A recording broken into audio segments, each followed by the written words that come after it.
coisas que a gente não divide com ninguém, que a gente guarda no coração, mas que Deus está vendo. E essas coisas que estão guardadas no coração e que Deus está vendo, às vezes se tornam conflitos na nossa alma, batalhas intensas dentro do nosso coração. E algumas vezes a gente adoece por essas coisas. Já ficou doente por causa de conflitos que você está carregando dentro do seu coração, de medos? Tem um nome, né, uma palavra difícil aí chamada depressão, não é? E a gente chega às vezes a viver depressão, dizer, e agora, Senhor, o que eu vou fazer? Crise de pânico, que a gente às vezes diz assim, vai lá para o médico diz assim, ó, não tem nada no coração, não tem nada aqui, não, o teu problema é outro, não é? E esses são os conflitos da alma. E hoje eu queria falar sobre algumas coisas que Deus faz para ajudar-nos a enfrentar os conflitos da nossa alma. E eu queria dizer para você, olha, ninguém está isento. Por mais espiritual que você seja, você não está isento de viver conflitos dentro da sua alma. Então olha para a pessoa que está do seu lado, bem sério, e diz assim, você não está isento. Fala para ela, para ele. Agora você para bem quietinho, porque ele vai dizer a mesma coisa para você. Pode falar para ele também ou para ela, né? Não tem ninguém isento. E eu queria pensar na história de um dos homens que eu reputo como mais cheios do Espírito, de uma vida na Bíblia tão tremenda, tão maravilhosa. E Deus vai mostrar os conflitos da alma desse homem de Deus, cheio do Espírito Santo, profeta, coisa tremenda, sinais, maravilhas, milagres. Mas esse homem viveu conflitos também no seu coração.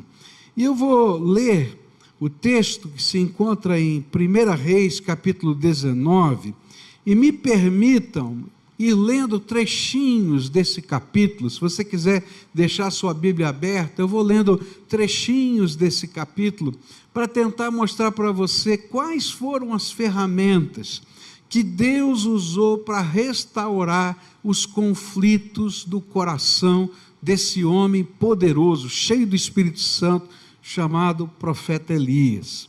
A palavra de Deus se encontra então em 1 Reis, capítulo 19, a partir do verso 1, e diz assim, ora, Acabe contou a Jezabel tudo o que Elias tinha feito e como havia matado todos aqueles profetas à espada. Por isso Jezabel mandou um mensageiro a Elias para dizer-lhe que os deuses me castiguem com todo rigor, se amanhã, nesta hora, eu não fizer com a sua vida o que você fez com eles.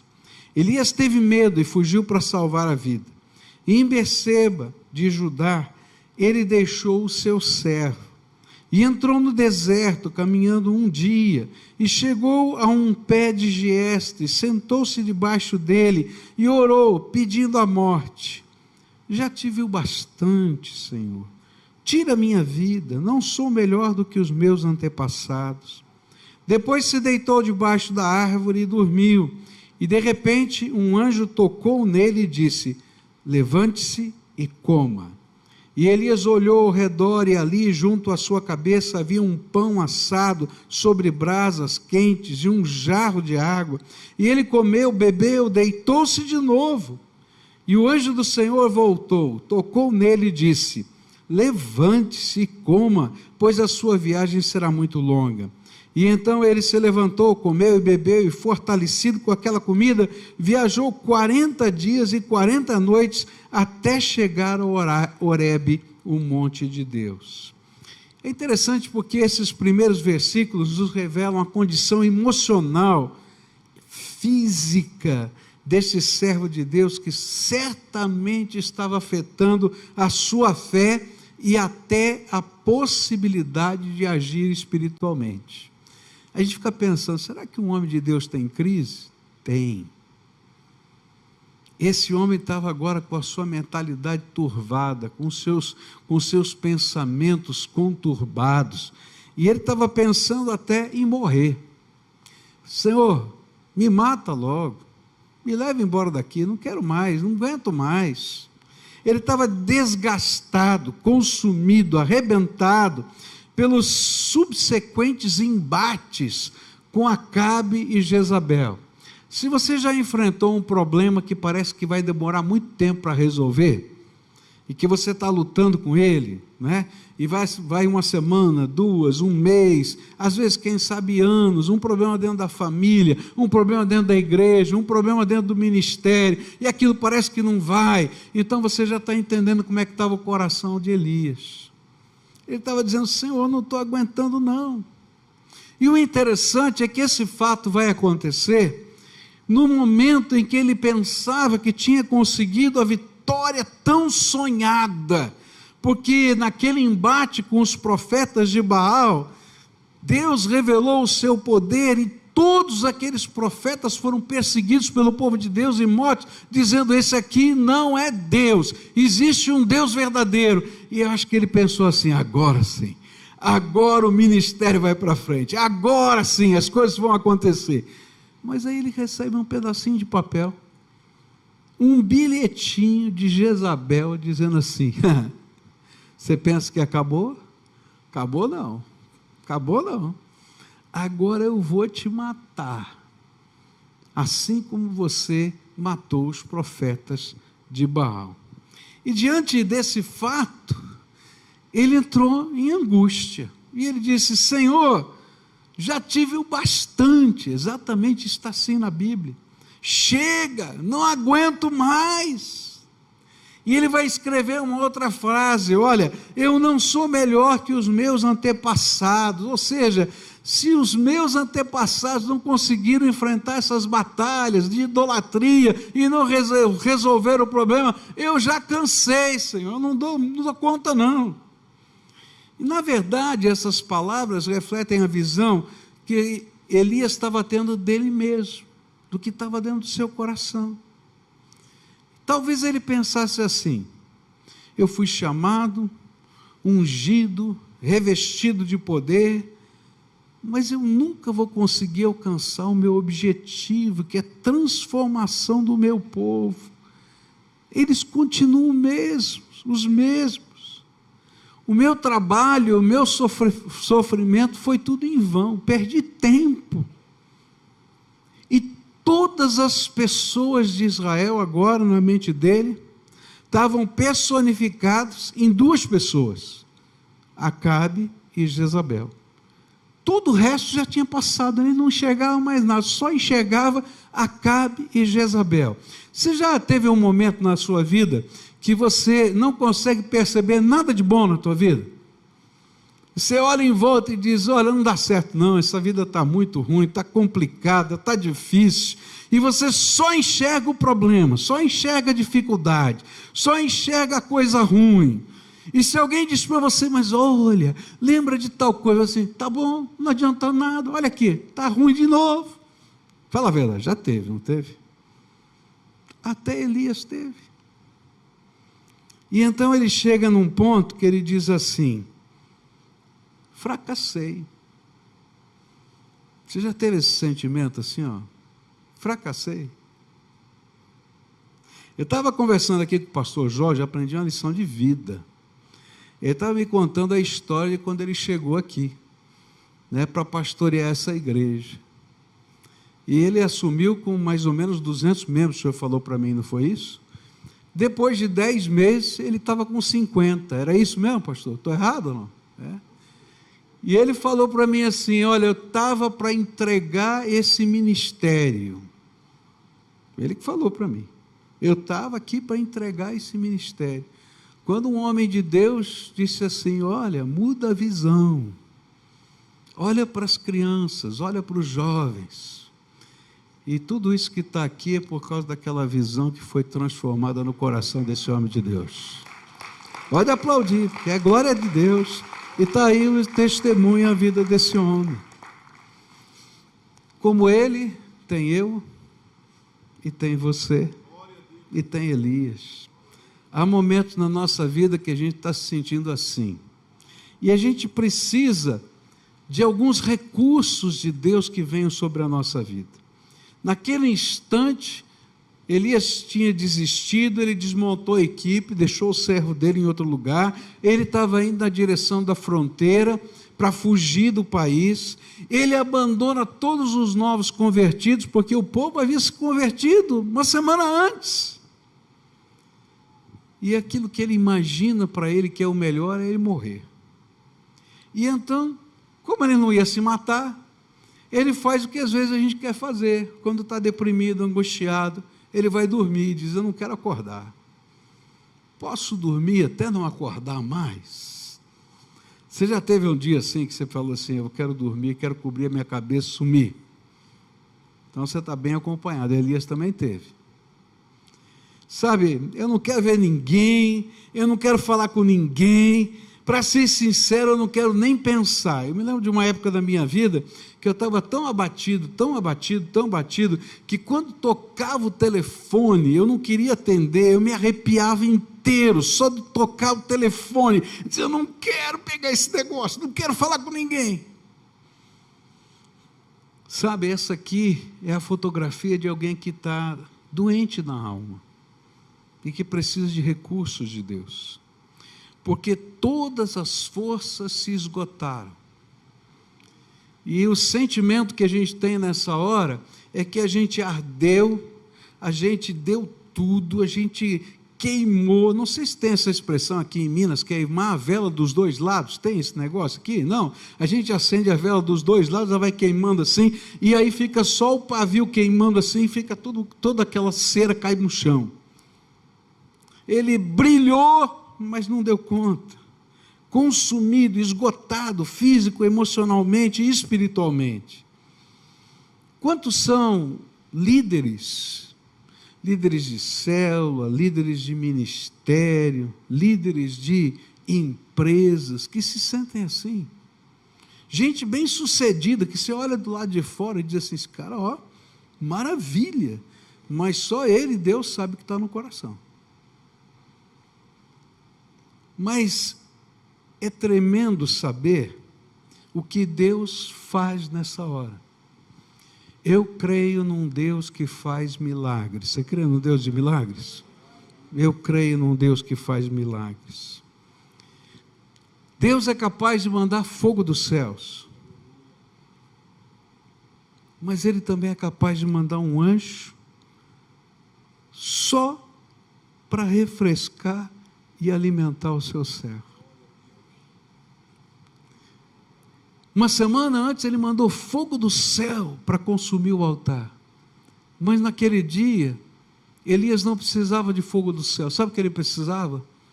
De um anjo que lhe desse água fresca e pão. E então Deus manda os anjos do céu se movimentarem só para dar água fresca e pão. Não tem um sermão do anjo, não tem uma revelação, não tem uma delegação de missão, só cuidado. Cuidado do físico, das emoções desse obreiro, para dizer: filho, você é meu amado. Uma vez eu saí de um retiro, que eu já havia pregado bem cedo de manhã, com missionários de uma agência missionária alemã no Brasil, e eu estava vivendo uma luta, um problema muito intenso, eu estava desgastado, machucado, enfermidade em casa, tanta coisa acontecendo, e eu disse assim: eu vou parar na minha árvore. E então eu encostei o carro naquele parque debaixo daquela árvore, e comecei a chorar, eu fechei as janelas do carro e comecei a gritar, e eu gritava: Deus me ajuda, eu não aguento mais, me ajuda, eu não aguento mais, manda algum socorro. Eu estava numa profunda depressão. Quando eu estava orando assim, toco o meu telefone, no meu celular, e quando eu olho ali, aparece, né, os contatos da gente, você consegue ver, era de uma médica da igreja. E quando toca aquele telefone, eu atendo, enxugando as lágrimas, e ela diz assim: pastor, o senhor está bem? Porque Deus me mandou ligar para você agora. Eu falei, eu estou muito mal. Ela falou, então, tem alguém que pode ir aí te pegar? Eu falei, eu vou ligar para o meu filho. Então, pede para o seu filho te pegar e trazer você aqui agora. E eu entendi que naquela hora, assim como aconteceu com Elias, Deus estava movendo um anjo de Deus, de carne e osso, para dizer, filhinho, você precisa de um jarrinho de água e de um pedacinho de pão, e quem vai te dar isso vai ser essa médica, vai lá e obedece ela, que homem também é duro para obedecer médico, não é verdade? É verdade, né? E aí Deus faz isso. Que coisa tremenda é saber que o Deus que faz milagres é o Deus que movimenta o céu para cuidar da gente. Para mim, a grande lição que fica é qual é a expectativa que Deus tem da nossa missão. Muitos de nós chegamos ao esgotamento total porque nós usamos todas as nossas energias, todo o nosso tempo, para de alguma maneira brilhar. Se você é um empresário, você está usando todo o seu tempo, toda a sua energia, toda a sua competência para fazer o seu negócio dar certo. E você tem lá uns sonhos, olha, eu gostaria de fazer isso, gostaria de fazer aquilo, gostaria de fazer aquilo outro. Se você está lutando pela salvação de alguém na sua casa, pela transformação espiritual, você está batalhando em oração, está buscando, eu quero ver essa mudança, eu quero ver aquilo outro, e você está fazendo de tudo, e a gente se consome, todas as nossas forças, porque nós pensamos que são estas energias e forças que nos fazem brilhar. Mas na verdade, queridos, a gente não pode brilhar se Deus não derramar graça sobre a nossa vida. Eu não tenho poder de fazer meu negócio funcionar melhor, ainda que você tenha toda a competência. Agora, quando Deus é o sócio do nosso negócio, o problema é dele. Eu não tenho poder para fazer a igreja crescer. Eu posso plantar e colher, mas quem dá o crescimento é Deus, está na Bíblia. Eu não posso mudar o coração das pessoas, mas o Espírito Santo tem poder de convencer do pecado, da justiça e do juízo. E às vezes nós entramos num buraco emocional, porque nós imaginamos que nós podemos brilhar, que nós podemos resolver, que nós podemos conseguir. E era isso que estava acontecendo com Elias. Olha, fiz tudo o meu melhor, obedeci ao Senhor, eu vi sinais de Deus, coisas tremendas aconteceram, mas não funciona, esse povo é duro, e o Senhor é bom demais, porque se fosse eu, o Senhor já tinha matado Acabe e Jezabel, cortava o pescoço deles logo. E lá em Romanos 11, né, a gente vai ver Paulo falando disso, que ele lutava com Deus contra essa gente em Israel.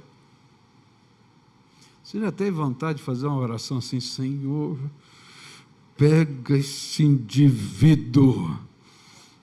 Eu me lembro de uma vez que eu emprestei uma grana, estava num congresso, e aí um irmãozinho da igreja chegou para mim e disse assim, olha, me roubaram, e eu não tenho dinheiro para pagar o hotel, não tenho dinheiro para pagar nada aqui, será que você não pode me emprestar esse dinheiro? Chegando lá na minha cidade, eu lhe pago.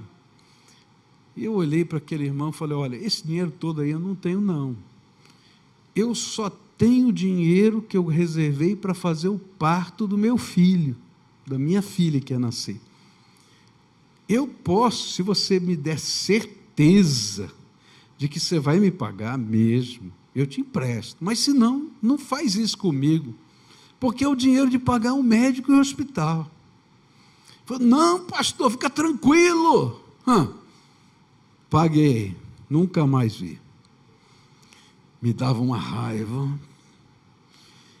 Eu me lembro de uma vez que eu cheguei na porta da casa do indivíduo para cobrar, e ele tocava a campainha, ele não atendia, eu sabia que ele estava lá dentro. Falei, safado, eu vou colocar uma placa aqui fora, ladrão. Mas aí eu lembrei da Bíblia, que quando você empresta, você não pode nem cobrar, ainda mais de irmão. Ai, meu Deus do céu. E eu orava assim, Senhor, pega esse fulano, dá uma torcida nele, mas agora, Senhor. E o Senhor era bom com ele, eu não entendia isso, que vontade de matar o cara. Eu acho que ele ia sentir a mesma coisa. Pega Acabe e Jezabel, Senhor. E sabe, quando a gente não entende os processos de Deus, nem confia nos processos de Deus, a gente fica doente, deprimido, e a nossa perspectiva fica distorcida pela nossa doença interior, para aquilo que está doendo dentro da nossa alma. E aí, Deus diz assim, filho, eu preciso investir em você. E sabe o que você precisa? De pão, água e de um anjinho do teu lado te abençoando. E eu vou fazer milagres, não mais para cair fogo do céu, mas para cuidar de você. E sabe o que Deus estava falando para esse homem? Que o séquito celestial, que sempre acompanhou o homem de Deus chamado Elias, agora se tornava visível aos seus olhos. A palavra de Deus diz, não é? Que os anjos do Senhor se acampam ao redor daqueles que o temem e o quê? Os livra. E às vezes a gente não vê os anjos. E aí, em dados momentos, quando a gente precisa ser tratado dentro da alma, o Senhor revela anjos. Às vezes, Deus usa sombra e água fresca como ferramentas para nos restaurar emocional e espiritualmente. Às vezes, Ele usa anjos que nos tocam, como aquela médica que me ajudou. Às vezes, Ele usa pessoas que ouvem as nossas reclamações. Você já chegou perto de alguém nesses dias totalmente quebrado, e você fala, e não para de falar, e o outro só escuta, e depois ele dá uma ou duas palavras que vão lá direto na alma, assim, dão uma torcida na gente. Mas primeiro deixou você jogar fora tudo que estava lá dentro da alma. Deus manda pessoas assim, e eu fico pensando nesse carinho de Deus para tratar o nosso coração, na cena da ressurreição de Jesus, que a gente está comemorando nessa semana, não é? Quando Jesus deixa todos os seus discípulos lá em Jerusalém e vai caminhar durante quase um dia inteiro com os dois que estão indo no caminho para Emaús. E quando você lê aquela história, é tremenda aquela história, sabe por quê? Porque Jesus escuta a reclamação toda. Você é o único que não sabe o que aconteceu em Israel, os nossos líderes fizeram isso, fizeram aquilo, mataram. E aí ele pega as escrituras e começa a dizer, eu quero explicar para você o que a Bíblia ensina a respeito do Messias, o que era que precisava acontecer. Mas o que é interessante nessa história é que eles conversaram com Jesus o dia inteiro, e eu acho que não tinha melhor pregador do que Jesus, melhor conselheiro do que Jesus, e eles não mudaram o coração. Sabe quando é que eles mudaram o coração? Quando Jesus parte o pão, como daqui a pouco vocês vão partir o pão na ceia do Senhor, e aí a glória dele se revela dizendo, sou eu que estou cuidando de vocês. Não tinha teologia que chegasse no coração, não tinha Bíblia que chegasse no coração, só a presença gloriosa do cuidado do nosso Senhor.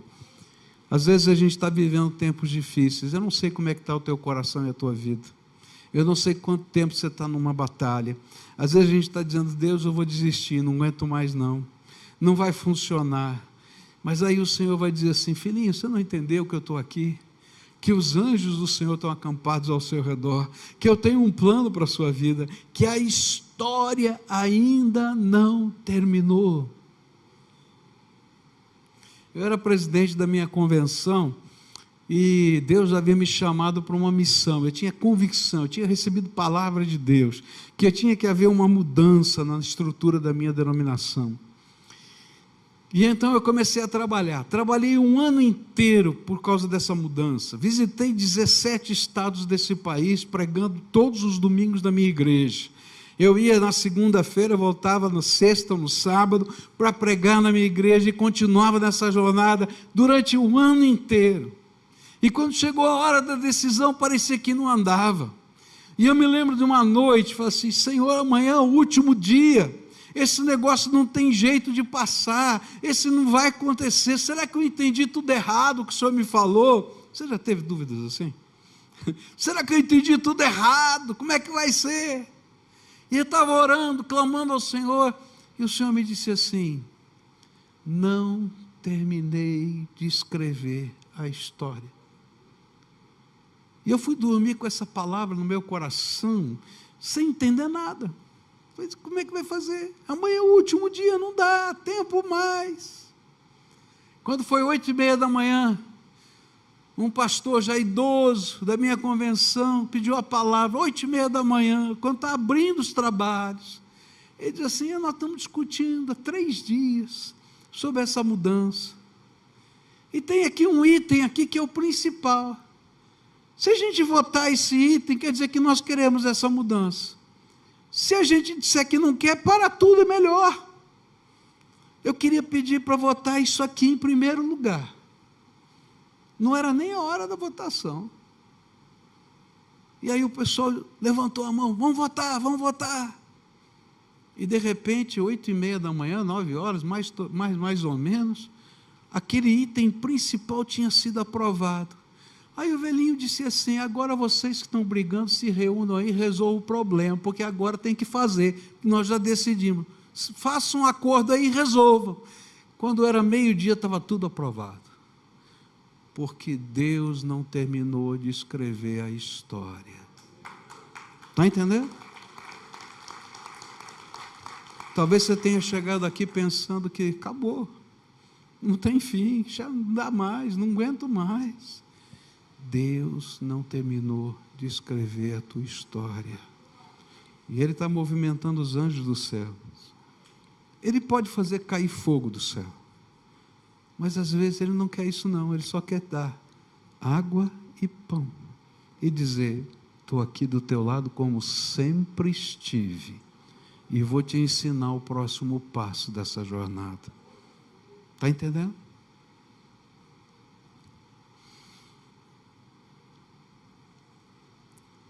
Restauração acontece quando a gente descobre o valor não do extraordinário, mas das coisas simples. Verso 8 diz assim, capítulo 19: então ele se levantou, comeu e bebeu, fortalecido com aquela comida, viajou 40 dias e 40 noites, até chegar a Horebe, o monte de Deus. E o Senhor lhe disse: saia e fique no monte, na presença do Senhor, pois o Senhor vai passar. E ele estava dentro de uma caverna, ele disse: sai da caverna. E então veio um vento fortíssimo, que separou os montes e esmigalhou as rochas diante do Senhor, mas o Senhor não estava no vento. Depois veio do vento, houve um terremoto, mas o Senhor não estava no terremoto. E depois do terremoto houve um fogo, mas o Senhor não estava nele. E depois do fogo houve um murmúrio de uma brisa suave. E quando Elias ouviu, puxou a capa para cobrir o rosto, saiu e ficou à entrada da caverna. E uma voz lhe perguntou: o que você está fazendo aqui, Elias? É interessante que às vezes a gente que conhece o poder de Deus, a gente quer viver na dimensão do extraordinário todo o tempo. Não é isso mesmo? Sinais, maravilhas, milagres, e Deus faz. Deus faz. Mas às vezes a gente não entende que nem sempre as coisas extraordinárias são aquelas que suprem a nossa vida. Às vezes ela nos consome. Eu estava passeando aqui por essa igreja, né, e vendo o extraordinário de Deus. Fui ver as fotos da história, fui ver o centro campestre lá de vocês, fui ver os auditórios. Aqui está tendo um culto, está tendo meia dúzia de cultos em um monte de lugar, simultaneamente. O extraordinário de Deus acontece todo dia. Não é verdade o que a gente está falando? E quem olha isso aqui está dizendo, aleluia! Mas não sabe quanto do coração, do tempo, da energia, dos pastores, dos líderes, o extraordinário está consumindo.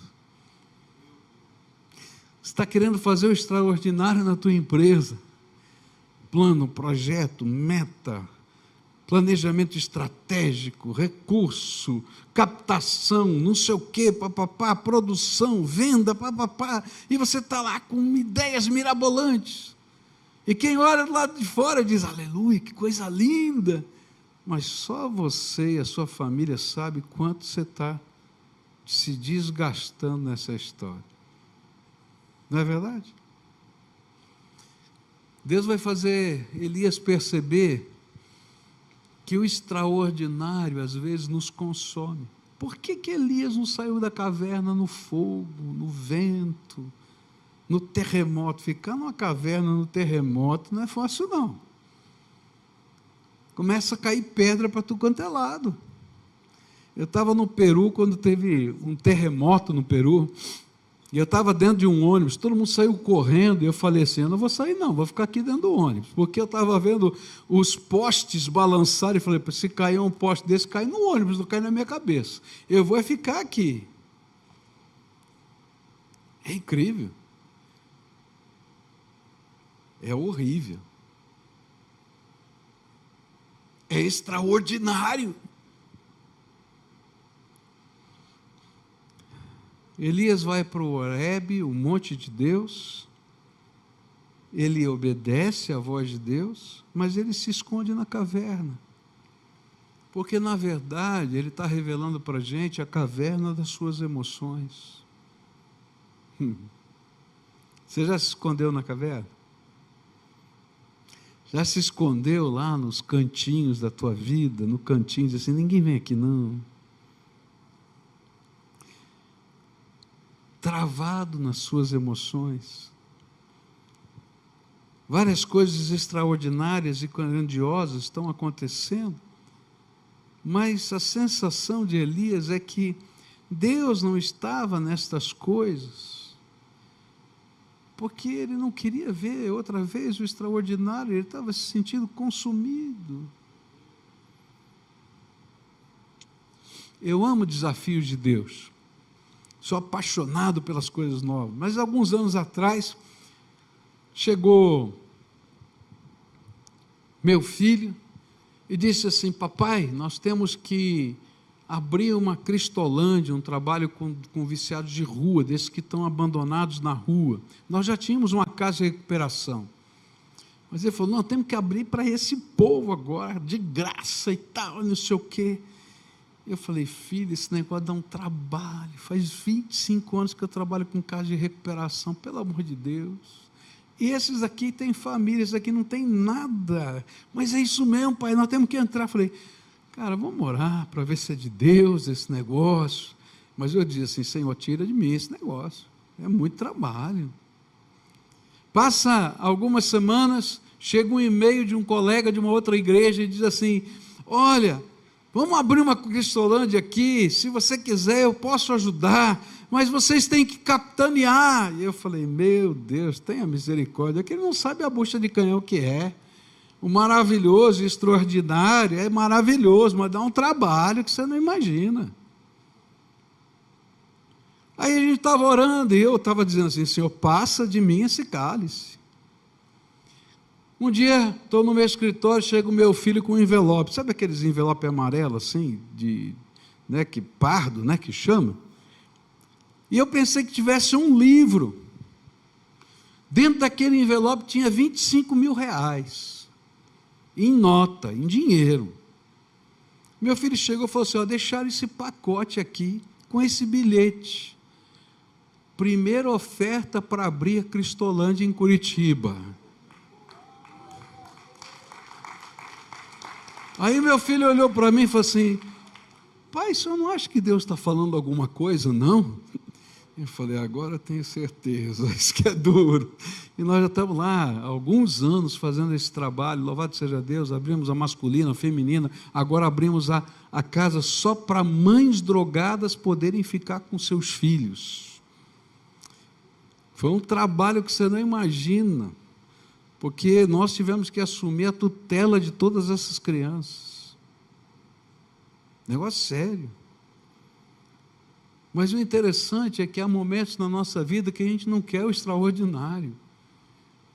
E aí Deus vem com um sussurro suave e diz: o que você está fazendo na tua caverna, Elias? Eu te mandei sair para fora, porque eu queria falar com você. O que você está fazendo aí nesse canto? Muitos de nós estamos trabalhando fortemente para produzir o grandioso, mas nós nos esquecemos do mais simples.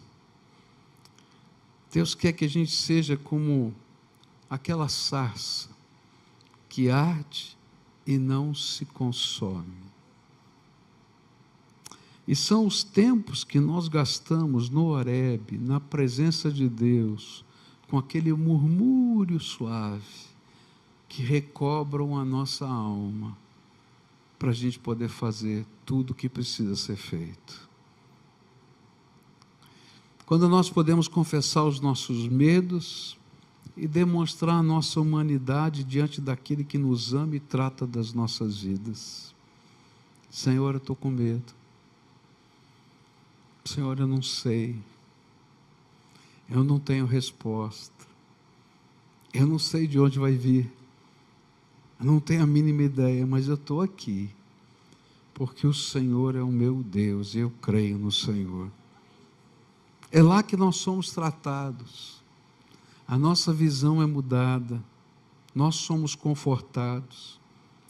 É de lá que vem não somente estratégias, mas revelações que nos conduzem ao cumprimento da sua vontade. Deus não dá só estratégia, Ele dá revelações.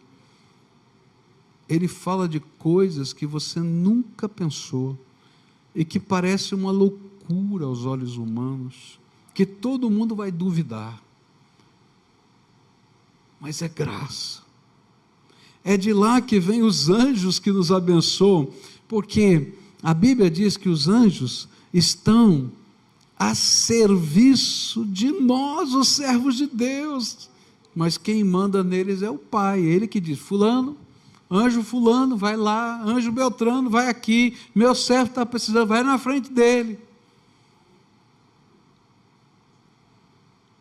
Nós continuamos às vezes desgastados, e alguns até desistem, às vezes até da fé, simplesmente porque nós temos focado a nossa vida no grandioso e no extraordinário. E nós temos nos esquecido de sair para fora, cobrir a cabeça reverentemente, diante da presença do Senhor, para sermos restaurados pelo único que pode fazer a gente brilhar sem se consumir, que é o Deus Todo-Poderoso. E é nesse lugar que Deus muda a nossa visão. Lembra que eu falei do pastor Jorge? Que Deus disse para ele: muda a visão? É nesse lugar que Deus muda a nossa visão. Quando Deus começa a tratar com Elias, ele diz assim: por que você está aqui, Elias? E ele 2 vezes vai repetir a mesma coisa. Olha, trabalhei, fiz tudo o que o Senhor mandou, não funcionou, e ainda Jezabel quer me matar, e eu fiquei sozinho nesse lugar. Você já se sentiu assim, sozinho? Não sobrou ninguém. Aí o Senhor vai dizer para ele assim: quem falou para você que está sozinho? E o interessante é que Elias sabia que não estava sozinho. Se você ler o capítulo anterior, vai ver que tinha 100 profetas escondidos numa caverna. Se você ler outro capítulo anterior, vai ver que esses 100 profetas eram sustentados por oficiais do governo que de maneira subversiva tiravam dinheiro do governo para sustentar os profetas escondidos de Jezabel e de Acabe. E todos eles eram conhecidos de Elias, porque ele dirigia as escolas de profetas. Ele nunca esteve sozinho. Mas a visão dele estava torcida. E aí Deus vai dizer assim: não acabou. Não acabou. Não acabou. Levanta daqui e vai ungir Eliseu. Olha que coisa incrível. Um Elias se sentindo sozinho e um Eliseu cuidando da terra. E Deus diz: para com isso, moço. Olha lá. Teu companheiro está aí, vai lá e joga a capa sobre ele, vai lá ungir Azael, vai fazer esse trabalho com Jeú. A obra não terminou, o que está ruim é a tua visão. E eu termino com essa palavra para você aqui hoje. O que é que você está fazendo aqui? Lembra? Pergunta do Senhor. O que é que você está fazendo aqui? O que é que você está fazendo com o teu coração embotado nesse problema, naquele problema? Por que que você acha que já acabou? Por que que você acha que não vai dar? Você não conhece quem eu sou? Eu hoje estou te dando pão e água por um anjo, mas você vai levantar, porque eu vou te abençoar e vou te ungir para completar toda a obra que eu preparei para você. E nessa noite, se você me permitir, eu queria orar com você. Eu sei que daqui a pouquinho vocês vão celebrar a ceia do Senhor, é tempo tão precioso, numa semana tão preciosa, que a gente lembra da morte e a ressurreição de Jesus. Mas talvez Jesus te trouxe aqui hoje, porque essa mensagem era só para você. Você está entendendo? Você veio pensando um monte de coisa, talvez você veio dirigindo o carro, dizendo assim: Senhor, será que o Senhor está ouvindo a minha oração? Senhor, até quando? Até quando vai ser? De que jeito vai ser? Quem sabe você chegou aqui dizendo: Senhor, eu não sei se eu consigo crer que vou aguentar mais uma semana. Ou quem sabe com uma dor profunda na alma. Aquela dor profunda, ou quem sabe doente, se sentindo mal. Hoje Deus te trouxe aqui, porque aquele Senhor que faz o extraordinário, é aquele que se importa com uma pessoa. Aquele Deus que olha para as multidões como o povo de Israel, é aquele que ama um único servo dele. E que veio dizer para você: você é bendito, você é abençoado, você é meu filho amado, eu tenho coisas para derramar sobre a tua vida, não terminou, tem coisa boa para acontecer, você não viu porque eu não terminei de escrever a história, porque o livro da história está na minha mão, e só eu aqui escrevo.